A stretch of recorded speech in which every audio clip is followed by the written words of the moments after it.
আরজিকর কাণ্ডের প্রতিবাদে মহিলা চিকিৎসকের বিচার চেয়ে কীর্ণাহারে পথে নামলেন স্থানীয় মহিলারা।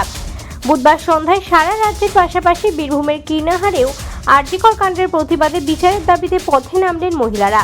এদিন স্থানীয় মহিলারা কীর্ণাহার লক্ষ্মীতলা মন্দির প্রাঙ্গণে সকলের হাতে হাত রেখে মোবাইলের ফ্ল্যাশ লাইট জ্বেলে রাস্তায় নেমে মানববন্ধন কর্মসূচি পালন করলেন।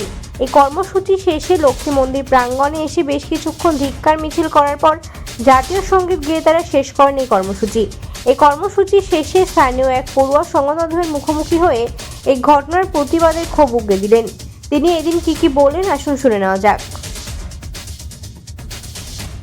বীরভূমের কীর্ণাহার থেকে শুভদীপ গুহের report, crime press Bengal news.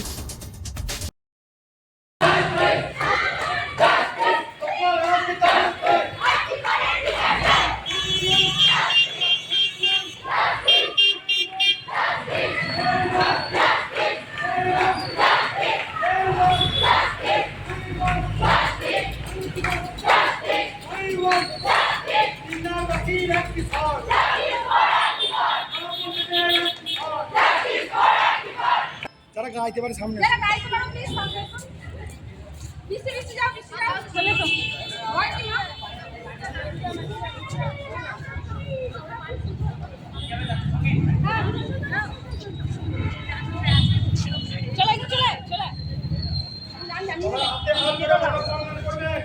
হাতে হাত ধরে মানববন্ধন করবেন। আপনার ভারতের জাতীয় সঙ্গীত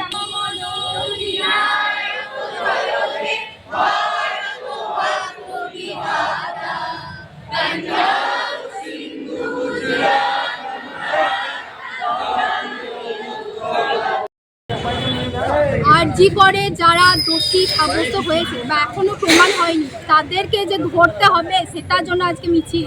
তাদেরকে ধরতেই হবে। কেন তাদেরকে সরকার যেই হোক, এটা মানববন্ধন যেই হোক তাদেরকে কেন সাপোর্ট করবে? তারা দোষী। আজকে আমরা নির্যাতিত, আমরা তো বাড়ি ফিরতে পারবো না এখান থেকে। আমরা কি বাড়ি ফিরতে পারবো? এই যে মিছিল করলাম, যারা অন্যদিকে গ্রামের দিকে বাড়ি, তারা কি বাড়ি ফিরতে পারবে আজকে? আপনিই বলুন। আজকে কি কর্মসূচি নেওয়া হলো? আজকে কর্মসূচি নেওয়া হলো যাতে পুলিশের টনক তিলোত্তমার ওপর যারা অত্যাচার করেছে তাদের যেন শাস্তি হয়, এবং শাস্তিটা ফাঁসি নয়। আমি ফাঁসি কখনো চাই না। তিলোত্তমা যেমন করে তিলে তিলে মারা গেছে, তারা যেন তিলে তিলে মারা যায়। দরকার পড়লে জনগণের হাতে ঠেলে দিই, আমি এটাই চাই। তবে হ্যাঁ, যারা দোষী প্রমাণ নিয়ে তাদেরকে জনগণের হাতে ঠেলে দিই। ইতিমধ্যেই তো সিবিআই সন্দীপ ঘোষকে গ্রেপ্তার করেছে। একজন ছিল নাকি? 150 গ্রাম সিমেন্ট একটা মানুষের হয় নাকি? সে মানুষ না বন মানুষ? এখন কি চাইছেন আপনারা? যারা দোষী তাদেরকে অতি সত্বর যেন ঘটিয়ে দেয়। আপনার নাম? উপযুক্ত শাস্তি, যেন তিলে তিলে মরে তারা, ফাঁসি নয়। ও তো 8 ঘন্টার মধ্যেই শেষ হয়ে যাবে। আপনার নাম? যেন ঘরে বসে থাকতে না, আপনার নাম? বেরোনোর আগে তো 10 বার কাউকে না শুকাতে হয়। কি আপনি কি পড়ুয়া? হ্যাঁ, আমাদের মানববন্ধনের জন্য আমরা এখানে আন্দোলন করেছি। কি হলো? এখানে আমরা আন্দোলন করলাম যাতে আমরা বিচার চাই। আমরা তিলোত্তমার যে এত তিলে তিলে যে মেয়েটা যে মারা গেছে, তা আমাদের তো ঘরে ছোট ছোট মেয়েও আছে, ভাই মানে আমাদের আরও মা বোনেদের আমাদের একটা বিচার চাই বলে, মানে আমাদের সুরক্ষিত চাই। ওই জন্য আমাদের এই আজকে এই আন্দোলনে নামলাম। দরকার হলে আবারও আমরা মানে আমাদের যদি সঠিক বিচার যদি না পাই। না, এখন বিচারের দাবিতে আপনাদের কি চাইছেন আপনারা?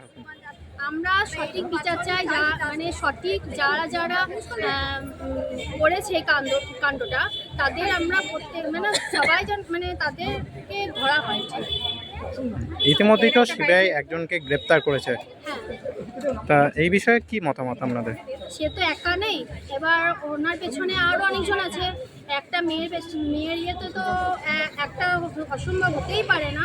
আবার যারা বাকি আরও আদার্স যারা আছে তাদেরকেও মানে চাই যে তাদেরকেও খুব তাড়াতাড়ি যেন ধরা হয়। এই আন্দোলন আপনাদের কতদিন পর্যন্ত চলবে? যতদিন না আমরা বিচার পাবো ততদিন আমাদের এই বিচার চলবেই। আজকের কি ধিক্কার মিছিল এখন শেষ করলেন না রাতে জমায়েত হবেন? না, আমাদের রাতে যেটা ডাক্তাররা করেছে যে ঘরে ঘরে মোমবাতি দেওয়ার জন্য, আমরা সেটাও আমরা বাড়িতে যে লাইট অফ করে মোমবাতি দিয়েছি।